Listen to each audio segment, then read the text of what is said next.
अरे बघू सर, समाजाचे कुलदैवत असणारे, दैवत असणारे धरती आबा बिरसा मुंडा यांची आज 150वी जयंती। या 150व्या जयंतीनिमित्त या ठिकाणी आपल्या भारत देशामध्ये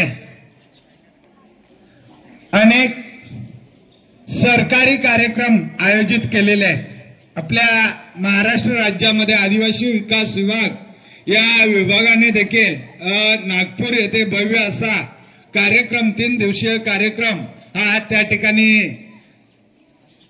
आयोजित केला आहे आणि या कार्यक्रमाला नागपूरला आपल्या भागातील देखील आदिवासी बांधव त्या ठिकाणी मोठ्या प्रमाणात उपस्थित राहणार आहेत।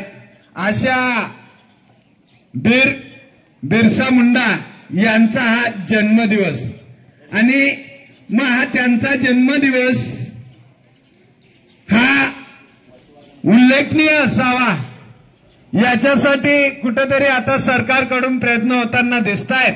म्हणून आजचा दिवस हा जनजाती गौरव दिवस म्हणून या ठिकाणी साजरा केला जातोय। आपल्या आदिवासी ज्या जमाती आहेत ह्या जमाती कायमच लक्ष द्या या आदिवासी जमाती कायमच दुर्लक्षित राहिल्या गेल्यात। मग अगोदर पासून मोगलांपासून असेल, ब्रिटिशांपासून असेल, या वंचित राहिल्या, दुर्लक्षित राहिल्या, यांच्याकडे कोणी बघितलं नाही, यांचा विकास कोणी साधला नाही। आता कुठेतरी त्यांची सुरुवात झालेली आहे। म्हणून या जनजातीचा गौरव व्हावा म्हणून हा खरा भगवान बिरसा मुंडा यांचा जन्मदिवस हा जनजाती गौरव दिवस म्हणून या ठिकाणी साजरा करताय। आपल्यासाठी शोभेची अशी ही गोष्ट आहे की आता कुठेतरी आपला गौरव होताना दिसतोय। अर्थात आपले आदिवासींचे अनेक इतिहास या ठिकाणाहून दडवून ठेवलेले होते।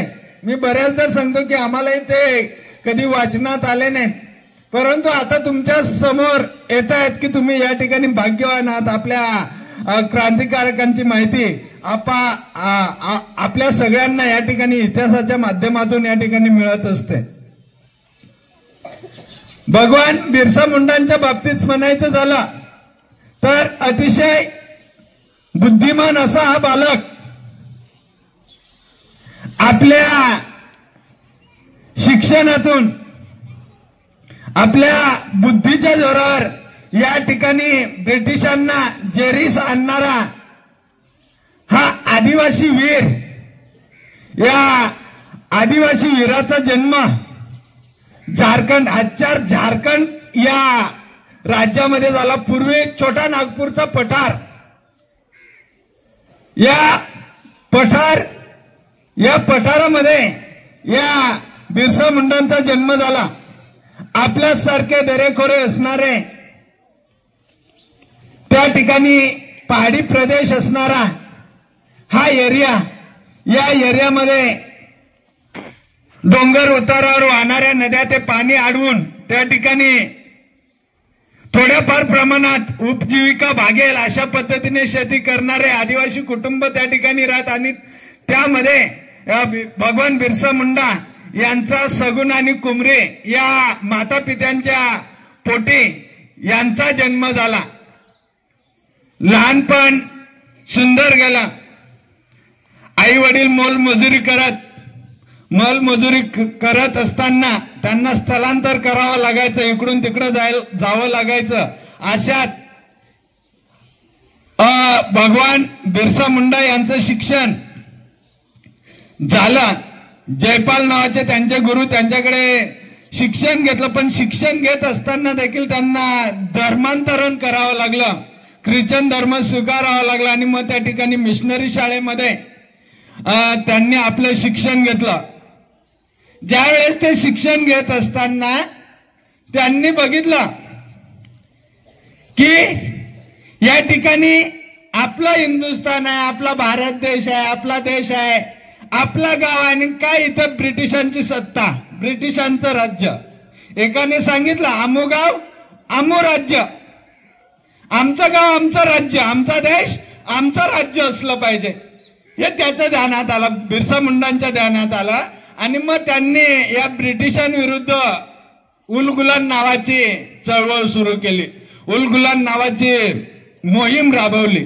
अनेक मित्रांना साथीला घेतलं आणि ज्या ज्या ठिकाणी ब्रिटिश आपले कायदे लावत होता, त्या छोट्या नागपूरच्या, मला वाटतं 8वीच्या पुस्तकात आहे नाही का, छोट्या नागपूरच्या पठारावर ज्या ठिकाणी वृक्षतोड झाली होती त्या ठिकाणच्या वृक्ष म्हणजे झाडं तोडून तिकडं परदेशात पाठवायचे आणि तिकडून पैसा कमवायचा अशी यांची नीती होती. परंतु ते जमू दिलं नाही. या ठिकाणी आपल्या आदिवासी लोकांनी त्याला विरोध केला. जल जंगल जमीन हा आपला हक्क आहे, तो अबाधित राहावा याच्यासाठी भगवान बिरसा मुंडा यांनी ब्रिटिश सरकारला सांगितलं, बऱ्याचदा सांगितलं की तुम्ही अशा प्रकारे आमच्यावर अन्याय करू शकत नाही. आमचे मूळता हक्क आहेत, आमचे जन्माचे हक्क आहे, ते तुम्ही हिरावून घेऊ शकत नाही.